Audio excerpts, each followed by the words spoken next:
Good morning and welcome to SUNUP. I'm Dave Deacon, and the canola is really blooming across the state. And Josh, it's a beautiful crop, a lot of yellow across Oklahoma, and it looks probably like one of the best ones yet. Yeah, it looks great, Dave. The canola, while we might have had some rough starts in spots, you know, we talked about how difficult planting was with the rain and the timing, but the canola that got in this year looks fantastic. It looks really good. So what separates the appearance of this crop from, say, some of the previous crops? Well, I mean, the one thing we always say in agriculture is rain drives everything, and we've had really nice rainfall patterns this winter. It seems like when things were starting to dry up, we'd get a nice big statewide rain, and I think that's what's doing most of it. However, the temperature, you know, we talk about canola and temperature all the time. We really just didn't have that 80-degree day to sub-freezing temperatures very often this winter. We had a nice gradual cooling, kind of went into dormancy, really nice, had good growth to it. Everything kind of clicked. If you were to take a notepad and you were to put all the right conditions for canola, I think this year would tick most of those boxes. Now, switching to wheat, another winter crop, are we seeing that same kind of optimism with that crop as well? Absolutely. I mean, the last couple weeks have done amazing things to both these crops, wheat and canola. We're starting to see really thin stands, really get a whole lot of tillers, whole lot of good looking vegetation to it. We're starting to see a lot of it start heading around the state. So both our canola and our wheat are in a good spot. That doesn't mean we need to let our guard down. Yeah. Absolutely not. We haven't made the crop yet, and when we go back to canola, now's that time to where we start worrying about our pod feeding insects, and when we talk about our aphids and things like that have always been known to, we get a lot of yield put onto it and aphids take a lot away. We do have a couple of other ones. We have a couple of flower feeding insects that we don't have a whole lot of management we can do for, but aphids are the big one. And what product you use is gonna define when you can use it. A lot of growers are very familiar with Transform because of sugarcane aphids and sorghum. We have that labeled for canola as well, but we need every petal to drop off the plant before we can use that. That is after petal fall. So if we get aphids come in really early, we have other options. They're typically more expensive. And so we have to make sure that we get a good handle on those. And if we can wait for those petal fall and all that to come in and make that Transform application, we'll be pretty good. But yeah, other than that, the aphids are really the big thing, and then cross your fingers for good moisture and cool conditions from here on out through May. This is kind of that season when it comes to OSU Extension where the producers get to come to the fields and learn about the different crops. There's wheat variety tours going on, but then there's also the canola tours across northern Oklahoma. Absolutely. Our canola tours are gonna occur in 2 days. We're gonna have it at the 23rd at the North Central Research Station there in Lahoma. Got a beautiful crop up there. It'd be great for everybody to come up and see that's in the area. That's gonna be at 9 a.m. 2 o'clock that afternoon, we're gonna be up in Grant County, just north of Lamont. And then the 25th, that following Thursday, we're going to be on the east side of the state in Miami, looking at some of the good-looking canola up there in Ottawa County. So really good opportunity to come out and see this great-looking canola crop this year. Check with local extension. Make sure that you're on those, because it's a great year to come out and look at the good potential that both of these crops can have when given the right environmental conditions, right, Dave? Exactly. Well, thank you very much, Josh. And for more information on those tours and management options, go to our website, sunup.okstate.edu.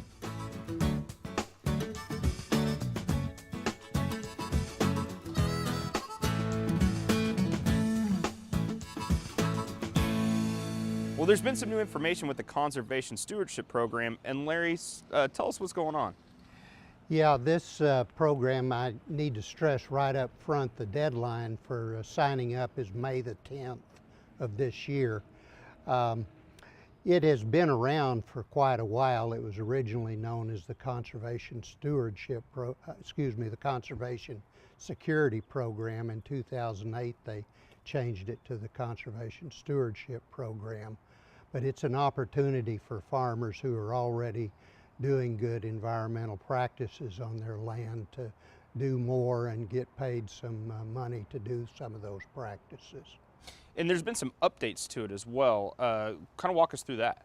Sure. Farmers who are already in it and want to renew or extend those contracts are now going to have to compete with other farmers who also want to renew theirs and farmers who want to get new contracts. They will be getting dollars instead of getting based on acreage. There's potential for getting paid for cover crops and being able to get paid for advanced planting of these. So there's some of these differences that they're going to want to examine before they get into it. They're going to want to make sure they talk with an NRCS agent. For producers who are wanting to get into it, what are some of the eligibility requirements for them to get into it? Sure. Well, they're going to want to make sure that they've got a current plan with the Farm Service Agency, that they're already up to speed on at least 2 stewardship plans with resource concerns, that they're in compliance with current conservation compliance, and when they go to talk to their NRCS agent, that they can show that they're complying with those kinds of issues. All right, thanks, Larry. If you would like some more information on the Conservation Stewardship Program, go to our website, sunup.okstate.edu.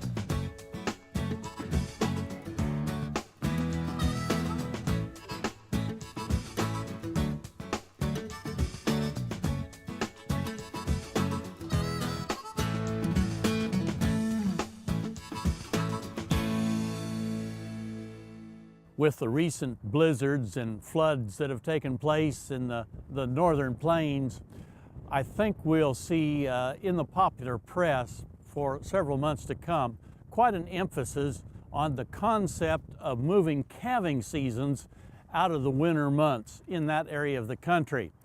And in their situation, that probably makes a lot of sense. But I want to mention it for our producers here in Oklahoma to be careful about that concept. You see, when they move their calving seasons from, say, February, March into something like May and June, that means that the breeding season for those cows is going to have to be in late summer, starting probably around the 1st of August and into September. Well, that means that if we try to do that, we're putting the breeding season in absolutely one of the hottest times of the year. And we know from research done here at Oklahoma State University, as well as other universities, that we can have an adverse effect on breeding outcomes by trying to breed in very, very hot temperatures. Work done here in the 80s, looking at the impact of heat stress on cows, showed that if the cow is actually heat stressed in, say, day 8 after she's bred through the following week, there's a real high likelihood that we may lose that baby embryo, and she then becomes a non-pregnant or open cow. Also, other work that was done even before that has shown us that heat stress has a tremendous impact on bull fertility. And so you have those two things coming together, that if we try to breed in August, when the temperatures may average highs around 100 and the nighttime lows only about 80, that we'll have quite an impact on the reproductive performance of those cows if we move our breeding season that late in the year. So, as you read these articles, give some real thought to it as far as Oklahoma producers are concerned. There's a reason why we still go ahead and plan spring breeding season starting around the 1st of May, trying to be done by the end of June, or have a fall calving season where the breeding season may begin around Thanksgiving and is done sometime in the first part of January. Those make more sense for our particular environment. Sure, there will be some changes made, I think, in the upper Midwest, but let's be careful about making those changes blindly here in Oklahoma. Hey, we look forward to visiting with you again next week on SUNUP's Cow-Calf Corner. Producers are going to start thinking about the summer crops, and Todd, with that comes preparing for the weeds with summer crops too. Yes, most definitely. The first thing that a producer will want to do is make sure that he starts clean. And that doesn't really matter whether he's in a no-till situation or a clean till situation, whether he's using tillage as that tool or whether he's using herbicides. He wants to make sure and start with a clean field. That's the key. The way I look at it is, if you don't start with a clean field, you kind of start behind the 8 ball, and from that point on you're playing catch up the rest of the year. And from a weed control standpoint, we never want to be in a situation where we're in a catch up. We always want to be ahead of the problem and kind of ahead of the game. Is there a time frame from ahead of planting that you really need to have the field ready to go? Well, typically what we talk about is you kind of want what we call a weed-free or a clean period for about 14 days prior to planting. Not just from a weed control standpoint, but also from a disease and insect management standpoint.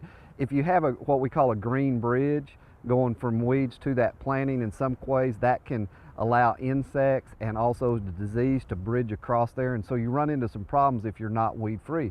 But the real key is you definitely kind of want to break that bridge so that you don't run into disease and insect problems early in the season when you plant that crop. You mentioned the word program there. You're wanting to build a plan. Is there anything else whenever you're planning out your weed control in the pre-emergent area? There's a couple of things there when we talk about program approach anymore for weed control for several reasons. One, in a lot of the areas and a lot of fields that we're dealing with, we now have resistant weeds. So there's not just one product that you can pull on or one herbicide to control those weeds. So you've got to think about a program approach for that. Even if you're not dealing with resistance, we talk about a program approach so that you don't have to deal with resistance down the road. The worst thing that a producer can do is have a really effective herbicide and use that as his only weed control tool, because history has told us we're going to lose that tool if you rely on that one thing. The real key is that you want to be timely. In most cases, we're looking at, say, less than a 4-inch weed. So when you see those weeds starting to emerge, that's kind of when you need to start your post program, because you've got to think, when I hit my last field, I want to make sure that I'm not dealing with 12 or 14-inch weeds. I'm still in that 4 to 6-inch range. You know, I talk to producers, when you plant that field, that's the highest yield goal you'll have that day. And anything that you do that you miss that perfect timing, what you end up doing is potentially reducing that yield goal. And so you're dealing with a lower yield goal if you're not timely with those post-emergence applications.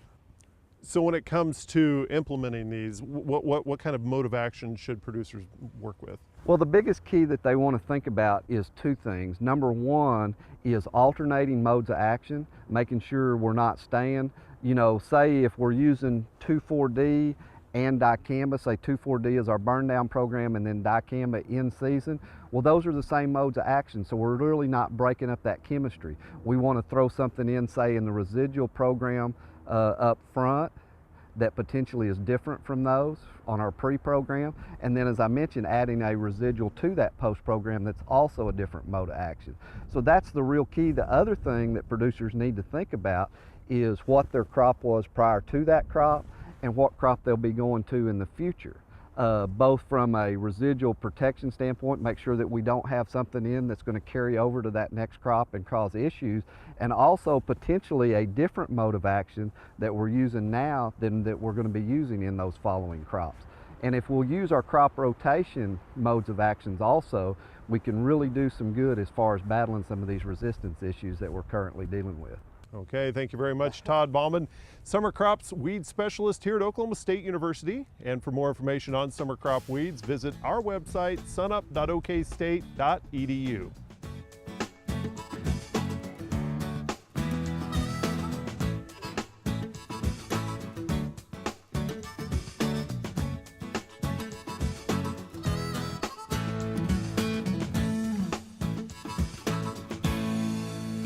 Welcome to the Mesonet Weather Report. I'm Wes Lee.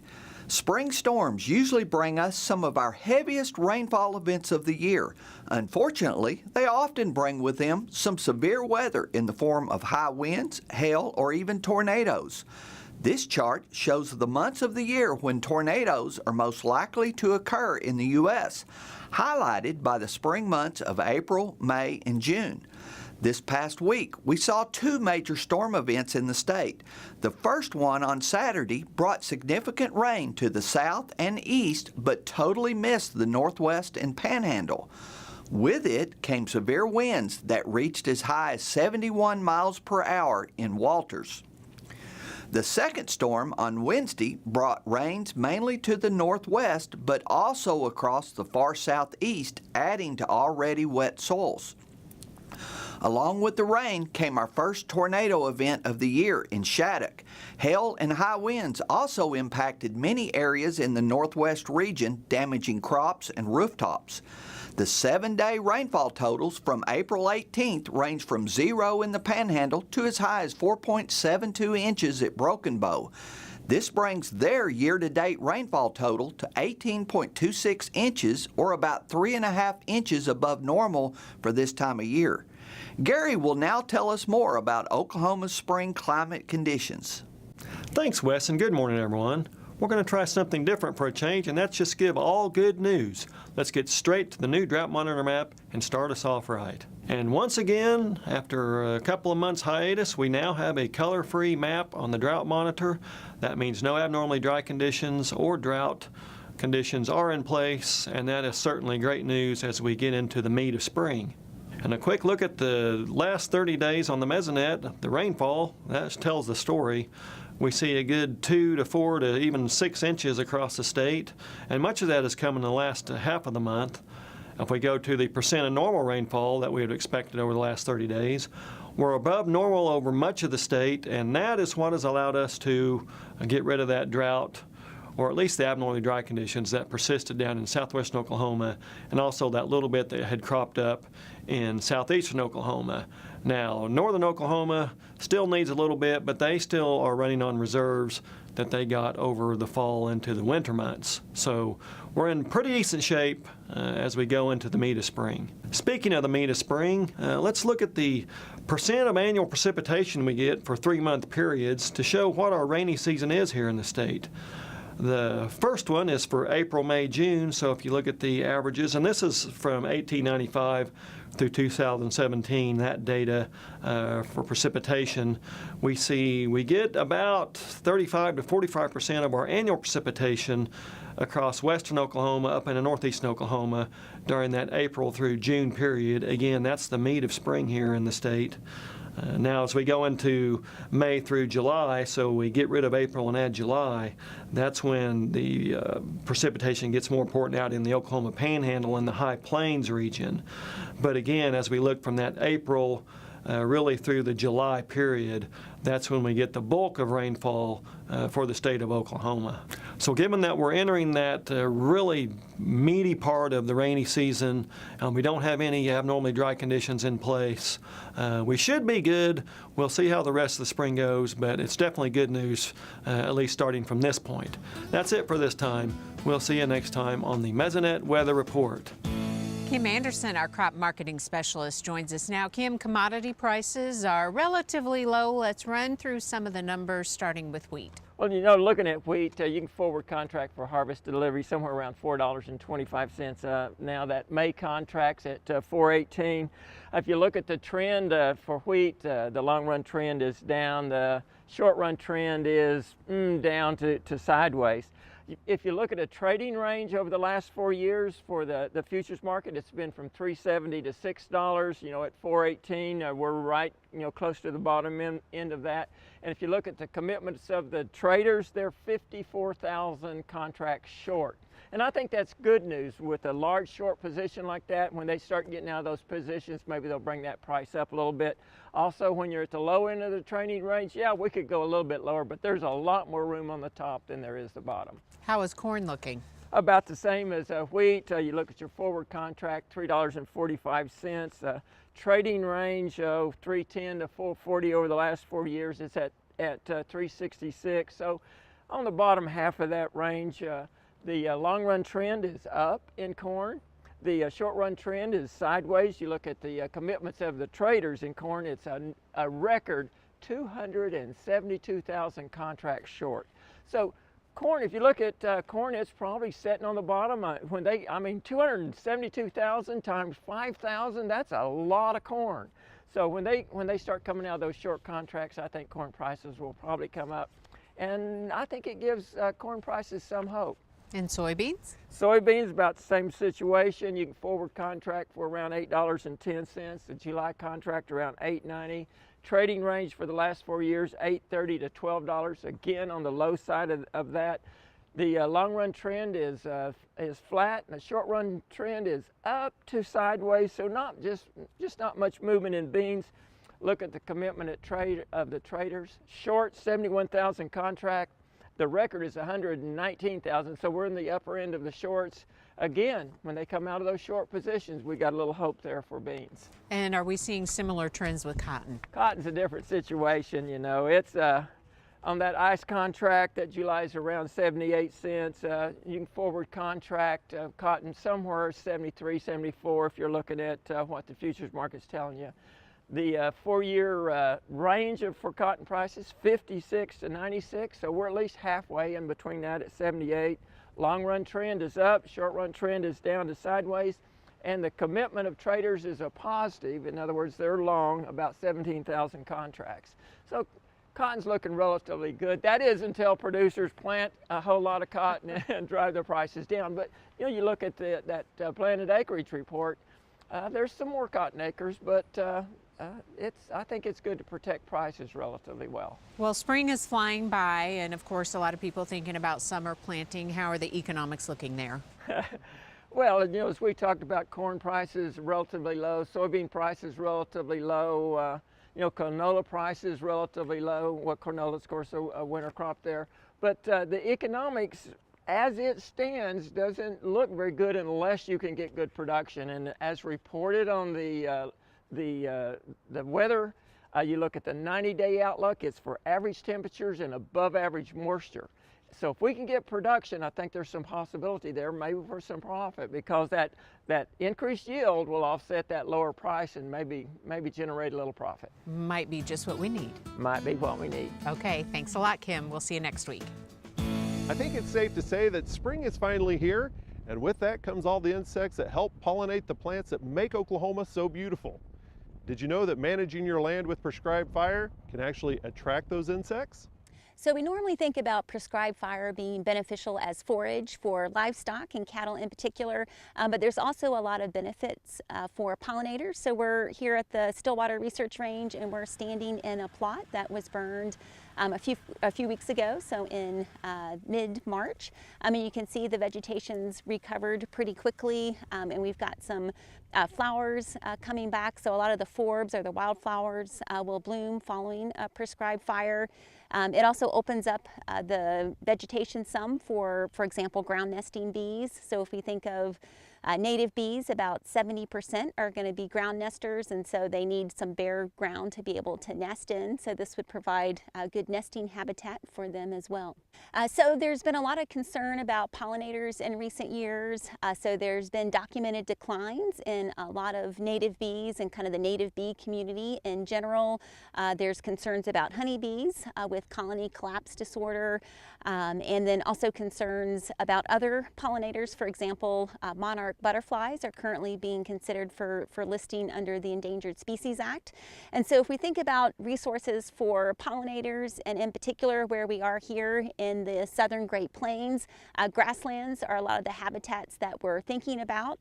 And so any type of management activity that's going to promote the forb or wildflower community, and so prescribed fire would have great benefits for pollinators in terms of promoting those wildflowers. And so if we think about butterflies, for example, they'll need host plants that they will lay their eggs on so that the caterpillars consume. And so prescribed fire has that benefit of promoting host plants, and then also nectar sources.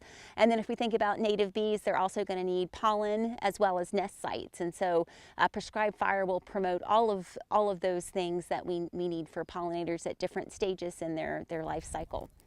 So patch burning seems to work best. So that's on a, at the Stillwater Research Range, that's on a 3-year interval, and that timing works well for promoting resources for pollinators. If you burn too frequently, you might be removing some of those forbs. So every few years.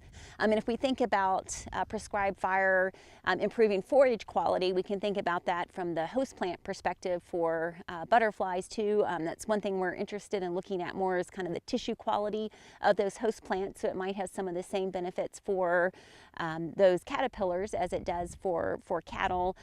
So I think overall, in terms of providing a high quality grassland habitat, prescribed fire, which would have occurred historically, has a lot of benefits, and it's one of the easiest ways to deal with, for example, brush encroachment. So if you have a lot of cedar encroachment and establishment of cedars, you're losing a lot of your grassland habitat, and so this is one of the more cost-effective ways to deal with some of that brush encroachment and have the added benefit of promoting the forb or the wildflower community.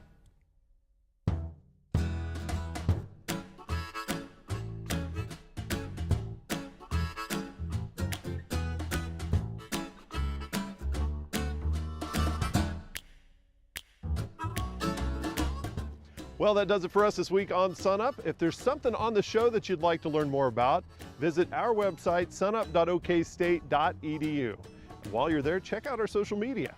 From the Plant Pathology Farm on the Oklahoma State University campus, I'm Dave Deacon, and we'll see you next time. And remember, Oklahoma agriculture starts at SUNUP.